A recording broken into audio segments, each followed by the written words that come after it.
औज़ुबिल्लाहिमिनश्शैतानिर्रजीम बिस्मिल्लाहिर्रहमानिर्रहीम। Online lectures bye Qasim इंसजाद के साथ आपकी खिदमत में एक दफ़ा फिर हाजिर। आज का हमारा टॉपिक ये है कि आपने अगर एक FIR दर्ज कराई है और उस FIR के मुताबिक आपकी नज़र में कुछ और दफ़ात लगते हैं, लेकिन थानेदार साहब ने, तफ्तीशी ऑफिसर साहब ने वो दफ़ात नहीं लगाए, तो आपके पास क्या रेमेडी है। और पुलिस ऑफिसर कहता है कि मैं ये दफ़ात नहीं लगाता, तो फिर आपके पास क्या रेमेडी है कि किस तरीके से वो दफ़ात आप ईजाद कर सकते हैं। इससे पहले मैं आपसे गुजारिश करूंगा कि अगर आपने मेरा चैनल सब्सक्राइब नहीं किया तो उसको काइंडली जल्द से जल्द सब्सक्राइब कर लें ताकि तमाम मेरी वीडियोस आप तक पहुंच सकें, और बेल आइकॉन को भी क्लिक कीजिएगा ताकि आइंदा आने वाली वीडियोस आप तक आसानी से पहुँच सकें। FIR दर्ज कराने के बाद सबसे पहले आपको इन्वेस्टिगेशन का सामना करना पड़ता है। तो आपने FIR तो दर्ज करा दी, लेकिन जब FIR दर्ज हुई है तो आपने ये नोट किया कि इसमें कुछ ऐसे दफ़ात हैं जो अभी ऐड नहीं हुए, FIR में नहीं लगे, और इसको ईजाद होना ज़रूरी है। यहाँ पर ये बात मैं क्लियर आपको कर दूँ कि जो आपकी एलिगेशन है कंटेंट्स ऑफ FIR में, उसके मुताबिक दफ़ात का ईजाद और लिखा जाना बहुत ज़रूरी है।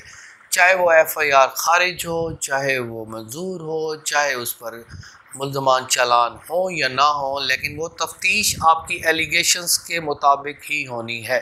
मिसाल के तौर पर आपने कोई FIR दर्ज कराई कि फ़लाँ शख्स ने मेरे ज़मीन पर कब्ज़ा करने की कोशिश की, वो 5 शख्स थे और उनके साथ आतिशी असला था और उन्होंने हवाई फायरिंग की, तो उसके बाद इसके ख़िलाफ़ FIR दर्ज की जाए।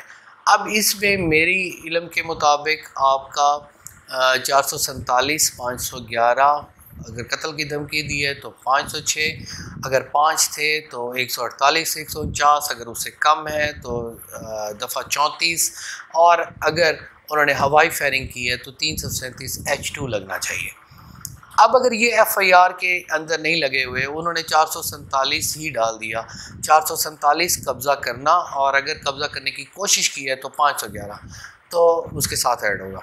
तो अगर वो FIR कर दी है 447 511 की है, उसमें 148 49 क्योंकि 5 लोगों से ज़्यादा है वो ऐड नहीं की, इसके अलावा 506 है, 6 ऐड नहीं किया, हवाई फायरिंग ऐड नहीं की, तो आप कहते हैं कि जनाब ये तफ्तीश कर ले। वो कहते हैं नहीं जी आपका FIR गलत है, तो इसके बाद में ही हम देखेंगे, अभी हम दफ़े का इजाद नहीं करते। तो इससे तो साफ पता चलता है कि थानेदार की नीयत ही ख़राब है।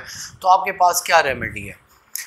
आम तौर पे ये होता है कि इसमें पटिशन 22 AB में हम एप्लीकेशन वकला साहबान कर दिया करते भी हैं कि दफ़ा इजाद किया जाए। तो यहाँ पर एक authority clear cut high court से, सुप्रीम कोर्ट से भी वो अपील हुई कि 22 AB के डोमेन में ये नहीं आती, जस्टिस ऑफ पीस के पास ये अथॉरिटी नहीं है कि दफ़ा इजाद का ऑर्डर किया जाए। तो फिर इसके क्या रेमेडी है? इसकी रेमेडी ये है कि SHO साहब के पास जाएं कि बराए मेहरबानी ये इजाद कर दे। वो तफ्तीशी फौरी तौर पर अगली ज़िमनी में भी उसका इजाद कर सकता है। अगर वो ना करे तो फिर आप क्या कर सकते हैं? SHO साहब के पास गए, SHO साहब ने कहा नहीं जनाब हम नहीं करते, आप DPO साहब के पास जाएंगे, DPO साहब का भी हक बनता है कि वो करें। इसी तरह आप DPO साहब के बाद RPO साहब, DIG, IG के पास भी चले जाते हैं और वो कहते हैं नहीं जी हमने इजाद नहीं करना। यही एक बहुत बड़ा अलमिया है हमारे पाकिस्तान में, और अगर मेरे काफ़ी सारे सब्सक्राइबर्स इंडिया में भी हैं और वहीं पर भी यही हालात होंगे। तो तमाम PPC वहाँ IPC कहा जाता है 1860, वो भी अभी तक 1860 है, हम भी 1860 पे फिर रहे हैं। CRPC भी वही है, कानून शहादत हमारा है, वो लॉ ऑफ एविडेंस उनका भी वही है, CPC भी यही है, और हर तकरीबन कवानीन मिलते जुलते हैं, तो उनके लिए भी यही लेक्चर है। तो आप कैसे हल निकाल सकते हैं कि वो दफ़ा आपका इजाद हो जाए?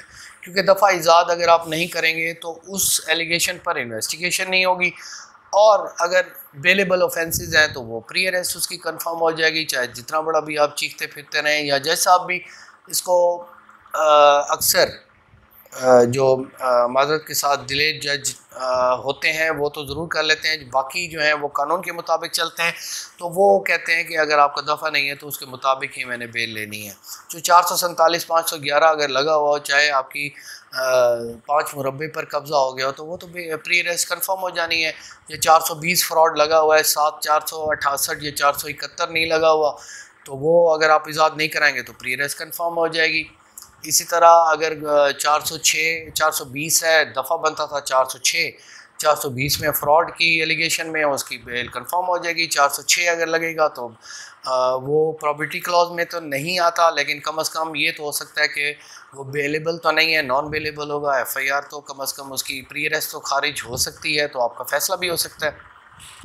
तो उसके लिए आसान रास्ता क्या है, यहाँ पर भी काफ़ी इंट्रेंस है, क्योंकि कानून इतना पेचीदा कर दिया गया है कि लोगों के लिए मसाइल हल करना एक बहुत ही मुश्किल काम है। इसके लिए आप प्रोसिक्यूटर के पास जाते हैं। प्रोसिक्यूटर के पास अथॉरिटी ये है कि 14 दिन के अंदर अंदर तमाम रिपोर्ट 173 की जानी होती है मजिस्ट्रेट साहब के पास। 15 दिन हो जाते हैं, क्योंकि एक दिन एफआईआर भी होती है, टोटल 15 दिन होते हैं। तो 15 दिन के अंदर उन्होंने जाना होता है और प्रोसिक्यूटर ने उसको साइन करना होता है कि आपकी इन्वेस्टिगेशन ठीक है, कोई इंक्रिमिनेटिंग मटेरियल है कि नहीं। आप उसको एप्लीकेशन देंगे कि जनाब ये मेरी एफआईआर दर्ज है, लेकिन इस पर ये दफ़ात कंटेंट्स के मुताबिक बनते हैं, मेरिट्स की बात नहीं है। मेरिट्स की बात है, इन्वेस्टिगेशन तो बाद में की जाएगी। इनकी नीयत तो यहाँ से पुलिस की ख़राब हो गई कि ये मेरे दफ़ात की भी सही तरह तशख़ीस नहीं कर सकते, या इनकी ये नाअहली है कि इनको पता ही नहीं चलता कि ये दफ़ात भी लगते हैं, तो ये मेरी इन्वेस्टिगेशन किस तरीके से करेंगे। तो आप एप्लीकेशन देंगे कि जनाब एफआईआर मेरी पेरूज़ करें और उसके मुताबिक मेरे ये फ़लाँ दफ़ात लगते हैं, उनको ऐड कर दिया जाए।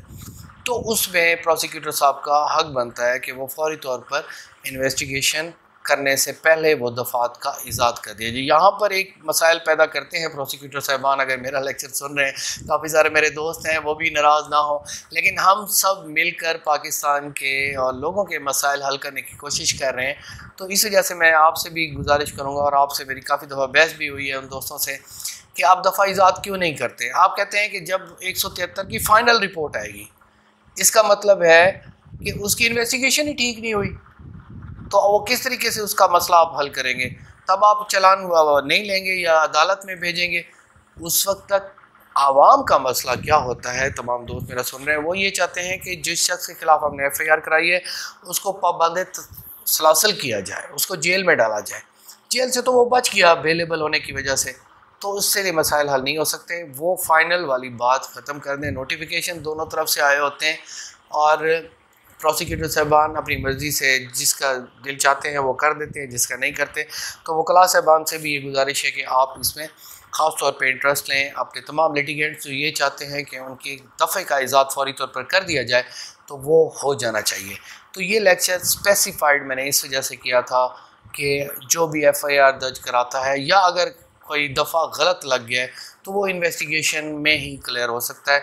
या अगर मुल्ज़म ये समझता है कि ये एफआईआर टोटली खारिज गलत है, तो फिर आपको क्वेश्चन में भी जा सकते हैं हाई कोर्ट में। तो इंशाल्लाह नेक्स्ट लेक्चर में हम मज़ीद क्वेश्चन के बारे में भी अलग एक टॉपिक पर डिस्कस करेंगे कि कौन कौन सी एफआईआर क्वेश्चन में आती हैं और वो बिल्कुल ख़त्म कर दी जाती हैं, और 249A या 365 के या क्वेश्चन जो है वो किस तरीके से की जाती है। तो ये जनाब लेक्चर मेरा आपकी खिदमत में हाजिर है, जिसमें दफ़ा इजाद करने के बारे में जितनी भी इंफॉर्मेशन मेरे लाइल्मी के मुताबिक और being a student of law थी, मैंने आपसे शेयर की। अगर आपने मेरा चैनल अभी तक सब्सक्राइब नहीं किया तो उसको ज़रूर सब्सक्राइब कर लें, ताकि तमाम वीडियोस आप तक पहुंच सकें, और अपना फीडबैक ज़रूर दीजिएगा, ताकि मैं आपकी सजेशन के मुताबिक वीडियोस बनाना शुरू कर दूं। क्योंकि ये तमाम वीडियोस जो मैं अब बना रहा हूँ ख़ास तौर पर किसी दोस्त के हुक्म के मुताबिक होती है। तो काफ़ी सारे लेक्चर मेरे सिविल पर चले गए थे, अब कुछ फरमाइश फ़ौजदारी की हो गई है, तो इसलिए फ़ौजदारी को भी साथ अटैच कर दिया है। साथ ही दीवानी के भी मामलात को मैं साथ साथ चला रहा हूँ, क्योंकि मेरे 15 साल प्रैक्टिस में काफ़ी सारी इंफॉर्मेशन जो मेरे तजर्बे में आई है, सिविल क्रिमिनल में दोनों करता हूँ। तो इंशाल्लाह मेरे अंदर जो भी इल्म होगा वो मैं आपके साथ शेयर करूँगा, और मेरे लिए दुआ कीजिएगा कि अल्लाह ताला मेरे इल्म में इजाफ़ा करे, ताकि मैं उसको सदका जारिया समझकर आपके साथ शेयर करता रहूँ। Thank you very much. Take care of yourself. अल्लाह हाफ़िज़।